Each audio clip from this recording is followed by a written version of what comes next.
ইরানের সঙ্গে যুদ্ধবিরতি ও সমঝোতা স্মারকের টেবিলে বসে এখন ঘরের ভেতরেই তীব্র ঝড়ের কবলে মার্কিন প্রেসিডেন্ট ডোনাল্ড ট্রাম্প। একদিকে নির্বাচনের প্রতিশ্রুতি রক্ষা করে বিদেশি যুদ্ধ থেকে নিজেকে গুটিয়ে নেওয়ার তাড়না, অন্যদিকে দলের ভেতরে থাকা প্রভাবশালী কট্টরপন্থীদের উত্তপ্ত হুঙ্কার। সব মিলিয়ে এক কঠিন রাজনৈতিক গোলকধাঁধায় বন্দী হয়েছেন তিনি। প্রেসিডেন্ট হওয়ার পর যে ট্রাম্প একসময় ওবামা আমলের ইরান চুক্তিকে তুড়ি মেরে উড়িয়ে দিয়েছিলেন, আজ সেই ট্রাম্পকেই নিজেদের মিত্ররা কাঠগড়ায় তুলছেন ওবামার পথেই হাঁটার অপরাধে। সিএনএনের এক বিশ্লেষণ বলছে, ওয়াশিংটনের অলিগলিতে এখন শুধু ট্রাম্পের সমালোচনা। কট্টর রিপাবলিকানরা মনে করছেন দীর্ঘদিনের শত্রুর সঙ্গে আপোষ করতে গিয়ে ট্রাম্প যেন তাসের ঘরের মতো ভেঙে ফেলেছেন মার্কিন পররাষ্ট্রনীতির শক্ত অবস্থান।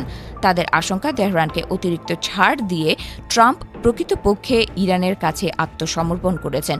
অথচ এই কট্টরপন্থীরাই বারবার যুদ্ধের পক্ষে কথা বলে এসেছেন, আর ট্রাম্পের সেই অবস্থান থেকে সরে আসা তাদের কাছে এক চরম বিশ্বাসঘাতকতার মতো মনে হচ্ছে। সবচেয়ে বড় রহস্য হয়ে দাঁড়িয়েছে ইরানের সঙ্গে সই হতে যাওয়া সমঝোতা স্মারক বা MOU। চুক্তির শর্তাবলী নিয়ে ট্রাম্প প্রশাসন কেন এত গোপনীয়তা বজায় রাখছে তা নিয়ে প্রশ্ন তুলেছেন খোদ তার মিত্ররাই। রক্ষণশীল মহলে এখন গুঞ্জন উঠেছে, চুক্তির শর্তগুলো প্রকাশ করলে হয়তো ট্রাম্পের নিজের ভাবমূর্তির ক্ষতি হবে, আর এই গোপনীয়তাই যেন তেল ঢেলেছে সমালোচনার আগুনে। সবাই জানতে চাইছে কি এমন আছে সেই কাগজে যা ট্রাম্প প্রকাশ্যে আনতে ভয় পাচ্ছেন।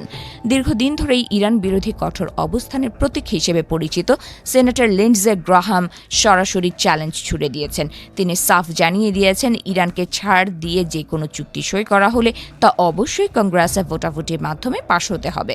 ট্রাম্পের পাশে ভাইস প্রেসিডেন্ট জেডি ভ্যান্স থাকলেও এই চুক্তির কারিগরদের ওপর আস্থা রাখতে পারছেন না লিন্ডজের মতো ইসরায়েলপন্থী কট্টর রিপাবলিকানরা। তারা ভয় পাচ্ছেন ট্রাম্প হয়তো এমন কিছু করে বসছেন যা ইসরায়েলের নিরাপত্তার জন্য বড় হুমকি হয়ে দাঁড়াবে। ফক্স নিউজের প্রভাবশালী উপস্থাপক মার্ক লেভিনের কণ্ঠেও শোনা যাচ্ছে হতাশা ও ক্ষোভের সুর। ইরানকে বেসামরিক প্রয়োজনে ইউরেনিয়াম সমৃদ্ধ করার অনুমতি দেওয়ার ইঙ্গিতে তিনি রীতিমতো ক্ষিপ্ত। লেভিনের মতো ব্যক্তিদের কাছে এটি কেবল ব্যর্থতা নয়, বরং জাতীয় নিরাপত্তার সঙ্গে আপোষ। তাদের মতে প্রেসিডেন্ট যখন হুমকির সুরে কথা বলে ক্ষমতায় এসেছিলেন, তখন যুদ্ধের ময়দান ছেড়ে এই নীরব পিছু হটা কোনোভাবেই মার্কিন জনগণের স্বার্থ রক্ষা করবে না।